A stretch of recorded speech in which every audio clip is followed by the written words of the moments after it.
fuarımızın açılışını gerçekleştireceğiz. Fuarlar çok önemli.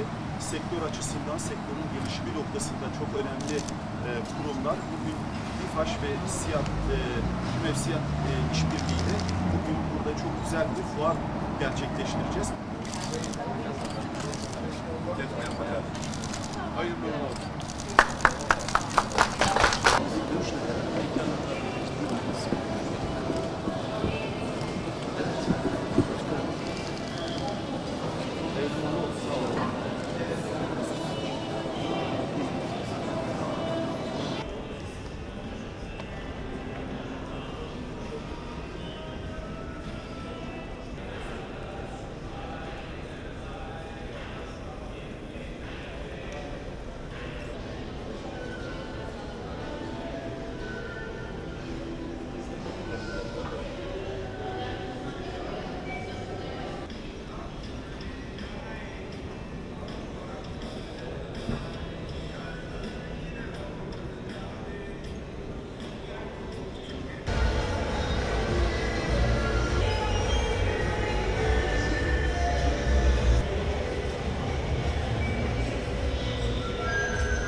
Bugün üçüncüsünü yaptığımız bu Tiny Home fuarında böyle bir etkinliğin olmasından dolayı çok mutluyuz. Fakat biz bu sektörü hem Tiny, Karavan birlikte yol alacak, birlikte bir yerlere gelecek ve standartlar konusunda, izinler konusunda, problemler konusunda birlikte yol alacak iki sektör olarak görüyoruz. Ve dolayısıyla bu iki fuarı da aynı tarihte, aynı zamanda sizlerle beraber yapmaktan dolayı çok memnunuz. Fuarımız cumartesi gününe kadar açık kalacak. Karavan fuarımızda da çeşitli etkinliklerimiz olacak. Fuarlar çok önemli. Sektör açısından, yine toplum açısından insanları, toplumu, sektörü bir araya getiren, sektörleri de gelişimi noktasında dediğim gibi insanları buluşturan noktalar. Fuarlarda bugün bütün firmalar gelmiş, standlarını kurmuşlar. Emekleri, hayalleri var. Bütün sektör temsilcilerini ben iyi fuarlar diliyorum. Her şey gönüllerince olsun. Başarılar diliyorum. Benim ismim Murat Yıldız.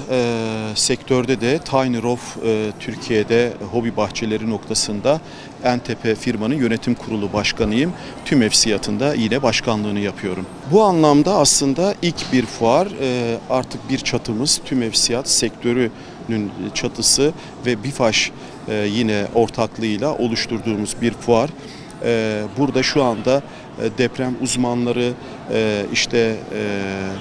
hukukçular, doğacılar bir çalıştay akışı içerisinde de yapacağımızdan dolayı çok özel bir fuar.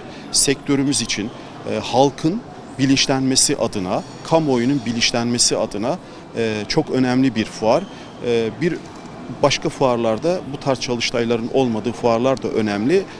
Firmalar geliyor, yine vatandaşlar ürünleri görerek alma fırsatı buluyorlar ama bu fuar çok önemli. Burada dediğim gibi TÜMEVSİAD ve BİFAŞ ortaklığıyla oluşturduğumuz bu çalıştay hem kamuoyunun bilgilenmesi hem sektörümüzün bilgilenmesi açısından çok önemli.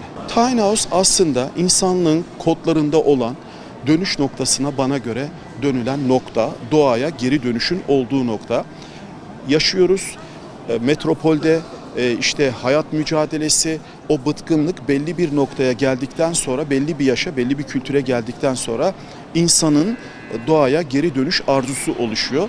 Doğayı tahrip etmeden, doğayla uyumlu bir şekilde minimal hayat yaşamak isteyen insanların imara tabi olmadan ruhsatlı, plakalı ürünleri alıp doğa içerisinde koyarak yaşayabilecekleri imkanı sunuyor. Yine burada bütçe noktasında da çok önemli. Bugün yapıların ne kadar büyük maliyetlere geldiğini hepimiz biliyoruz. Bu anlamda da minimal olması, yine artık öyle bir şey oldu ki bugün tatil yapmak bir lüks oldu. Bu süreçte bana göre ülkemizde önü açılması gereken, devletimizin desteklemesi gereken bir sektör.